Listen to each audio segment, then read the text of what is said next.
Good morning. It is good to see you again. Good morning. फिर से आपके साथ मिलकर हम बहुत ही आनंदित हैं। Thank you for joining with us every day and reading God's word with us. प्रतिदिन हमारे साथ मिलकर यह वीडियो देखने के लिए और परमेश्वर का वचन पढ़ने के लिए हम आपका धन्यवाद करते हैं। We are reading through the New Testament 2 chapters a day. हम नई वाचा में से प्रतिदिन 2 अध्यायों को पढ़ रहे हैं। And today we are reading the last chapter of 1 John and also reading 2 John. आज हम पहले यूहन्ना में से उसके आखिरी अध्याय को पढ़ रहे हैं और साथ में ही दूसरे यूहन्ना को पढ़ रहे हैं। John has been reminding the believers about the commandment that Jesus gave him. यूहन्ना यहाँ पे विश्वासियों को प्रभु यीशु ने जो वाचा दी उस बात का वहां पे उन लोगों को याद दिला रहे हैं। The Old Testament taught people to love your neighbor as you love yourself. पुरानी वाचा इस तरह से बताती है कि जैसे आप अपने आप को प्यार करते हो वैसे ही एक दूसरे से प्यार करो। But Jesus said to his disciples, I'm going to give you a new commandment. लेकिन प्रभु यीशु ने अपने चेलों को कहा कि मैं आपको एक नई वाचा दूंगा। Not to love your neighbor as you love yourself, but to love your neighbor as I have loved you. इस रीति से नहीं कि जैसे आप अपने आप को प्यार करते हैं उस रीति से आप अपने पड़ोसियों से प्यार ना करें, लेकिन जैसे मैंने आपसे प्यार किया उस रीति से आप एक दूसरे से प्यार करो। Sometimes we don't love people because we don't love ourselves. बहुत बार ऐसा होता है कि हम एक दूसरे से प्यार नहीं करते क्योंकि हम अपने आप को भी प्यार नहीं करते। And because we feel bad about ourselves, therefore we don't love other people. हम अपने आप के बारे में बुरा मानते हैं, इसलिए हम दूसरे लोगों को प्यार नहीं कर सकते। And this is why Jesus gave his disciples a new commandment. इसीलिए प्रभु यीशु ने अपने चेलों को ये दूसरी वाचा दी। We cannot love other people as Jesus loved us unless we have the Holy Spirit. जब तक कि हमारे पास वो पवित्र आत्मा ना हो, हम एक दूसरे को जैसे प्रभु यीशु ने हमसे प्यार किया उस रीति से प्यार नहीं कर सकते। Because when we receive the Spirit of God, we also receive the love of God on the inside. क्योंकि जब हम पवित्र आत्मा को पाते हैं तो उसी समय पे हम प्रभु यीशु के प्यार को भी अपने अंदर पाते हैं। And once we receive the Holy Spirit, now it's possible to love others as Jesus loved us. जब हम पवित्र आत्मा को पा लेते हैं तब जाकर जैसे प्रभु यीशु ने हमसे प्यार किया उसी रीति से हम दूसरे लोगों को भी प्यार कर सकते हैं। In the Old Testament, they could not love people that way. पुरानी वाचा के अंदर लोग इस रीति से प्यार नहीं कर सकते थे Because they did not have the Holy Spirit living on the inside of them. क्योंकि उन लोगों के अंदर वो पवित्र आत्मा वास नहीं करता था। And so now that we live in the New Testament, God can give us a new commandment because we have the Holy Spirit. हम नई वाचा के अंदर है, इसलिए परमेश्वर ने हमें नई वाचा दी है और वो नई वाचा के अंदर हमें परमेश्वर का प्यार पवित्र आत्मा के जरिए हमारे अंदर रखा गया है। And so as John was writing to the churches, he was reminding them about this commandment. यूहन्ना यहाँ पे अपनी कलीसिया को ये पत्र लिख रहा है और वो पत्र के अंदर यूहन्ना कलीसिया के लोगों को ये नई वाचा के बारे में उन लोगों को याद दिला रहे हैं। He is saying this is a commandment we gave you from the very beginning. वो कह रहा है कि ये वाचा हमें शुरुआत से ही दी गई है।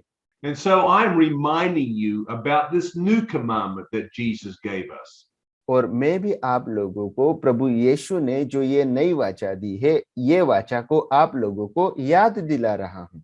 So let's read that in 2 John and verse 5 and 6. हम ये बातें दूसरा यूहन्ना उसके 5वें और 6वीं आयत के अंदर पढ़ेंगे।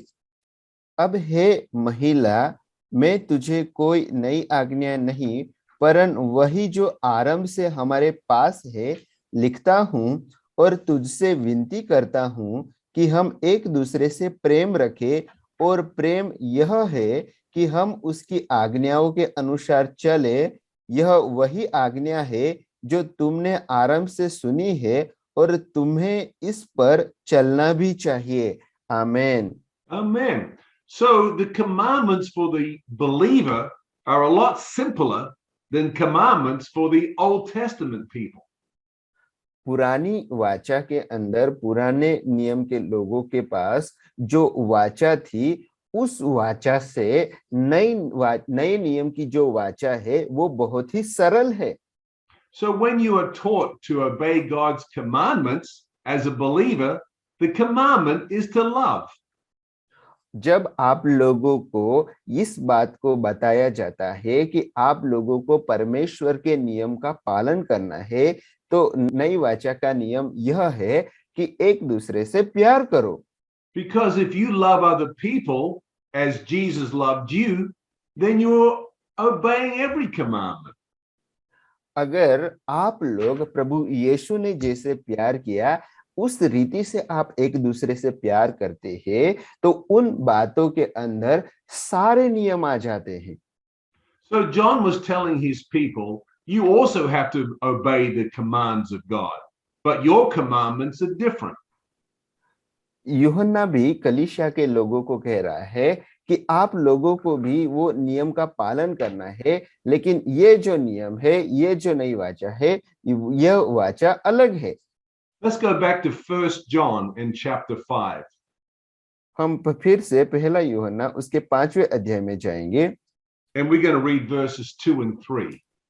उसकी दूसरी और तीसरी आयत हम पढ़ेंगे। जब हम परमेश्वर से प्रेम रखते हैं और उसकी आज्ञाओं को मानते हैं तो इसी से हम जानते हैं कि हम परमेश्वर की संतानों से प्रेम रखते हैं, क्योंकि परमेश्वर से प्रेम रखना यह है कि हम उसकी आज्ञाओं को माने और उसकी आज्ञाएं कठिन नहीं। आमीन। So John is saying, if you love God, it's important that you obey his commandments. यूहन्ना यहाँ पे कह रहा है कि अगर आप परमेश्वर से प्रेम करते हैं तो आप परमेश्वर की सारी आज्ञाओं का पालन करते हैं। What are the commandments of God? परमेश्वर की दूसरी आज्ञाएं कौन सी हैं? Do we go back to the Old Testament and read about the commandments there? क्या आप पुरानी वाचा के अंदर जाओगे और वो सारे नियमों को पढ़ेंगे? Or does God have new commandments for the believer of the New Testament? या फिर परमेश्वर के पास नई वाचा के अंदर नई आज्ञा है? If we do not know the new commandments, then we keep going back to the old commandments. अगर हम नई वाचा की आज्ञा को नहीं जानते हैं तो हम क्या करेंगे कि हम फिर से पुरानी वाचा के अंदर पुराने नियम शास्त्र के अंदर जाएंगे और वहां से आज्ञाओं को ढूंढ निकालेंगे। But John is telling the church, you have new commandments as believers. लेकिन यूहन्ना यहाँ पे कलीसिया के लोगों को कह रहा है कि आपके पास नई वाचा के अंदर नई आज्ञाएं हैं। And verse 3 says, these commandments are not burdensome. और तीसरी आयत इस रीति से कहती है कि ये नई आज्ञाएं कठिन नहीं है। The old commandments were burdensome. पुराने नियम की जो आज्ञाएं थी वो कठिन थी। But the new commandments are not a burden. लेकिन नई वाचा के आज्ञाएं कठिन नहीं है। What are the new commandments? नई आज्ञाएं, नई वाचा की नई आज्ञाएं क्या है? There's only two. और ये सिर्फ दो ही है। And we'll find them in chapter 3 and verse 23. और ये बात हम तीसरे अध्याय की 23वीं आयत के अंदर हम पढ़ेंगे। Let's read verse 22 and 23. हम पहला यूहन्ना उसके तीसरे अध्याय की 22वीं और 23वीं आयत हम पढ़ेंगे। और जो कुछ हम मांगते हैं वो हमें उससे मिलता है, क्योंकि हम उसकी आज्ञाओं को मानते हैं और जो उसे भाता है वही करते हैं। उसकी आज्ञा यह है कि हम उसके पुत्र यीशु मसीह के नाम पर विश्वास करें और जैसा उसने हमें आज्ञा दी है उसी के अनुसार आपस में प्रेम रखें। आमीन। Amen. So John is saying it's important that we obey God, keep his commandments.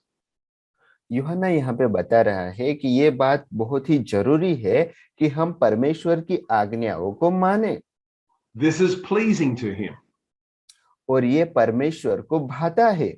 And then in verse 23, he tells us what these commandments are. और 23वीं आयत में वो कहता है कि ये आज्ञाएं कौन सी है। The first commandment is to believe on the Lord Jesus Christ. पहली आज्ञा यह है कि प्रभु यीशु में विश्वास रखें। And the second commandment is to love one another. और दूसरी आज्ञा यह है कि एक दूसरे से प्रेम रखें, Just as Christ loved us. जैसे प्रभु यीशु ने प्यार किया। And you don't have to worry about all the Old Testament commandments. और आपको पुराने नियम की वो सारे आज्ञाओं के बारे में चिंता करने की जरूरत नहीं है। Amen. God bless you and you have a blessed day.